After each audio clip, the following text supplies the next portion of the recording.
अस्सलाम वालेकुम प्यारे बच्चों, आज हम सबक नंबर 11 लाल बहादुर शास्त्री इस सबक का मुताला करेंगे।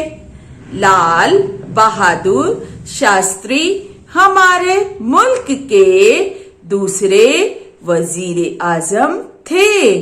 वो मुगल सराय के एक गरीब घराने में पैदा हुए थे। उनके वालिद का नाम शारदा प्रसाद और वालिदा का नाम राम दुलारी देवी था। वो अपने माँ बाप के इकलौते बेटे थे। प्यारे बच्चों, अब हम इस पैराग्राफ को रवानी से पढ़ेंगे। लाल बहादुर शास्त्री हमारे मुल्क के दूसरे वजीर आजम थे। वो मुगल सराय के एक गरीब घराने में पैदा हुए थे।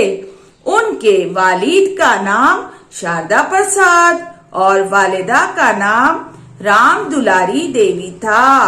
वो अपने माँ बाप के इकलौते बेटे थे। लाल बहादुर शास्त्री 2 ही साल के थे कि अचानक उनके वालिद का इंतकाल हो गया। वालिदा के साथ वो ननियाल में आकर रहने लगे। यहीं उनका बचपन गुजरा। यहाँ वो अपने दोस्तों के साथ सैर को जाते थे और गांव की नदी में खूब तैरते थे। दोस्तों के साथ उनका बर्ताव हमेशा अच्छा रहा।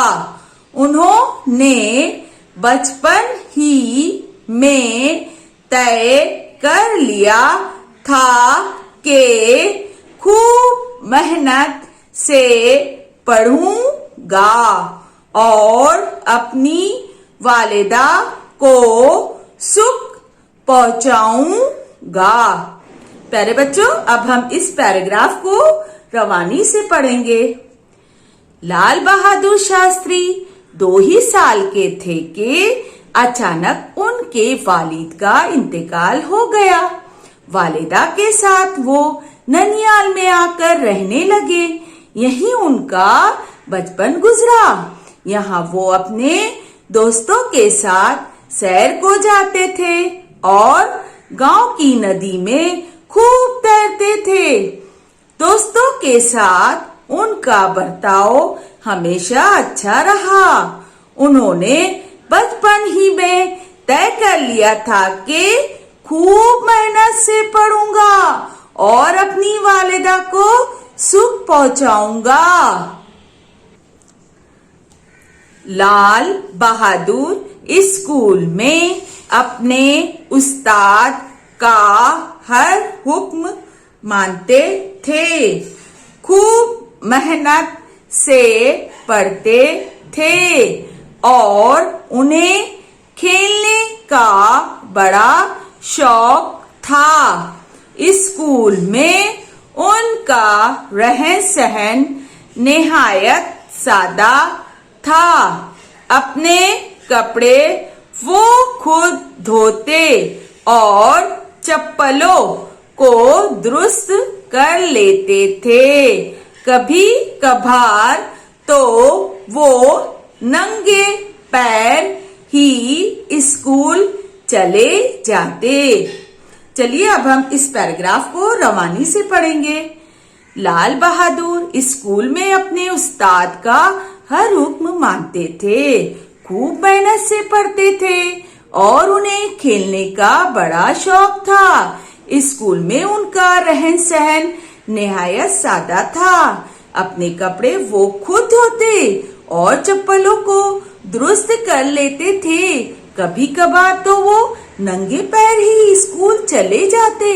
एक बार वो गंगा के उस पार यात्रा देखने गए। वापस लौटते हुए शाम हो गई।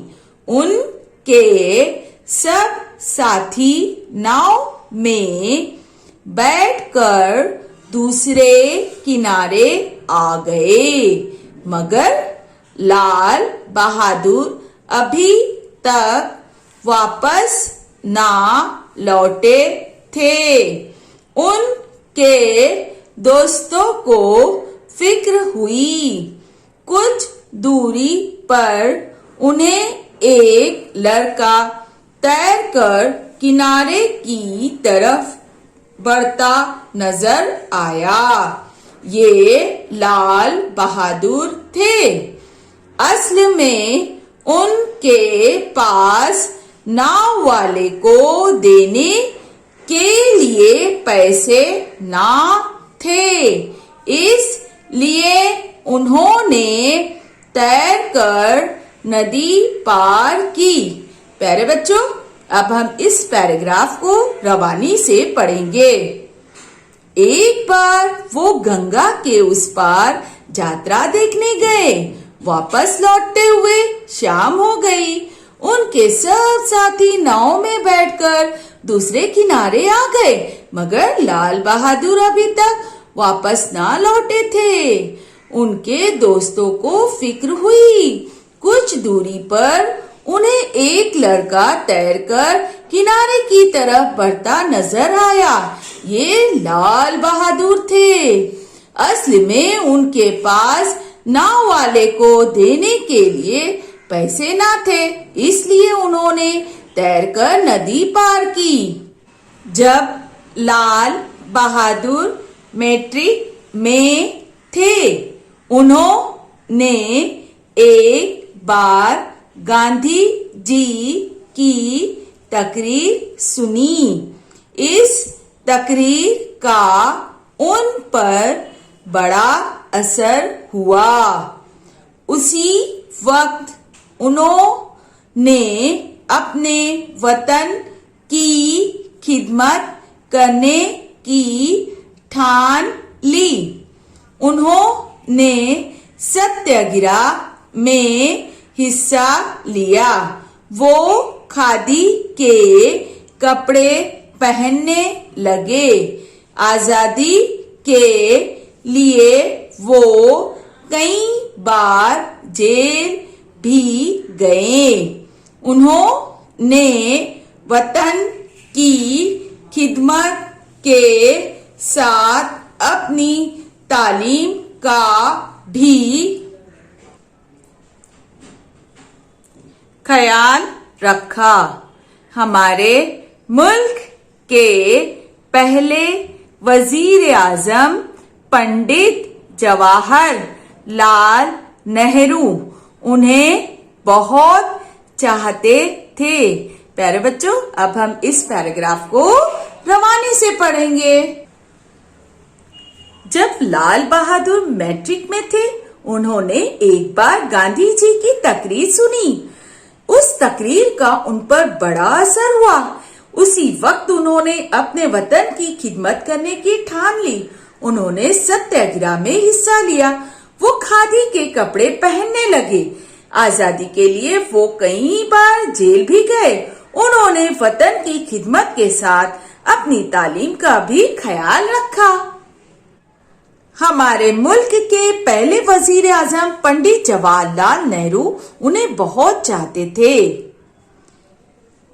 पंडित नेहरू के बाद लाल बहादुर शास्त्री भारत के वजीर आजम बने। मुल्क की तरक्की के लिए वो उम्र भर कोशिश करते रहे। वो 18 माह तक वजीर आजम रहे। जय जवान जय किसान का मशहूर नारा उन्हीं का दिया हुआ है। उनका इंतकाल ताशकंद में हुआ। अब हम इस पैराग्राफ को रवानी से पढ़ेंगे। पंडित नेहरू के बाद लाल बहादुर शास्त्री भारत के वजीर आजम बने। मुल्क की तरक्की के लिए वो उम्र भर कोशिश करते रहे। वो 18 माह तक वजीर आजम रहे। जय जवान जय किसान का मशहूर नारा उन्हीं का दिया हुआ है।